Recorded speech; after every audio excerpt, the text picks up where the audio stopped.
Here comes Kyle Busch with a push from Boyer on the inside.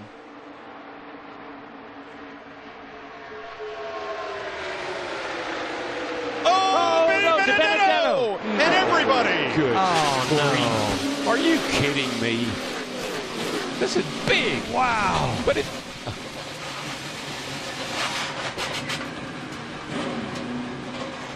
Boy, it just reminds me of the Clash. Same type of carnage that we saw where these cars were going everywhere. A lot of damage as they all got to turn 3. Well, that ruined everything. I mean,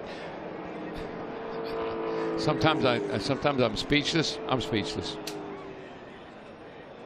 You know, there's just those feel-good stories that build in a race, and boy, Matt DiBenedetto was doing such an amazing job. Oh man, I know he was. So let's go to the Goodyear blimp as drivers climb out or try to make their way back to pit road, and look at the outside lane.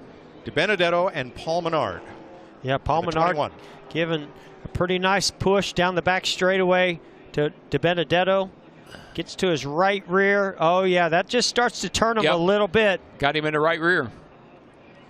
And then he collects Menard. Yeah. Logano just misses it, but the whole outside lane and half the inside pile up. And this is exactly what we were just talking about. At this stage in the race, you can start to taste victory in the Daytona 500. You want to see that checkered flag, and you'll do anything to get it, and you know you've got to be more aggressive with those bump drafts. It looks exactly like the Clash. I mean, all those cars, third turn, all those cars wadded up, sliding up the track with sparks flying. It looks so much like the Clash. That is the 17th of February, looking way too much like the 4th of July. Amen. Fireworks everywhere. Yeah, and it really and truly, it was Paul Menard. He gave DiBenedetto a little shove, but it was on the outside, on the right side, and that just turned DiBenedetto into the outside wall, and then it was on from there. And a different situation than we saw in the Clash between Menard and with Jimmy Johnson, but it was a similar thing when we heard the spotter on the 21 Menard say, well, he zigged and we zagged. And in this case, Menard told his team on the radio, I just bumped him a little too hard. Yeah, I mean, what are you going to do? It's the end of the race. You're trying to help that guy. You're trying to help DiBenedetto. You're not trying to wreck him, but just bad judgment. Look at that 10 car. Almirola's number 10. Look at David Reagan underneath the 10 of Almirola. David Reagan, see what springs he's running. Look at that. All those sparks flying. My gosh. Man, amazing shots. And all Almirola wanted was a chance to win it on the last lap. Yeah, well, he didn't like last year. Didn't quite get there.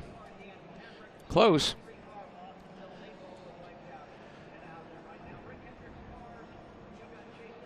And I got to believe our two leaders right now, Kyle Busch and Denny Hamlin, were really wanting and hoping to have another Toyota there and DiBenedetto to help them pull off this victory today. Going to be a little bit tougher for them to hold off those Fords, and some Chevys are moving up also. Amazing camera work by our Fox Sports crew. You're riding with Joey Logano.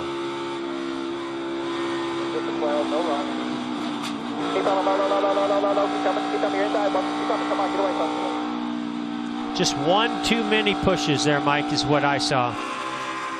Kyle Larson. Back in front, check up. Nothing behind us. Nothing behind us. Okay, lock it down. Come right back to the top. Keep it rolling. Come to the top.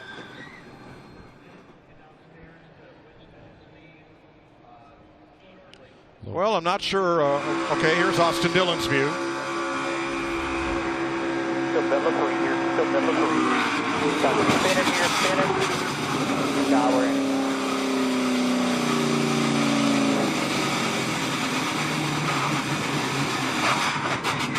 Ouch. Martin Truex. Ooh.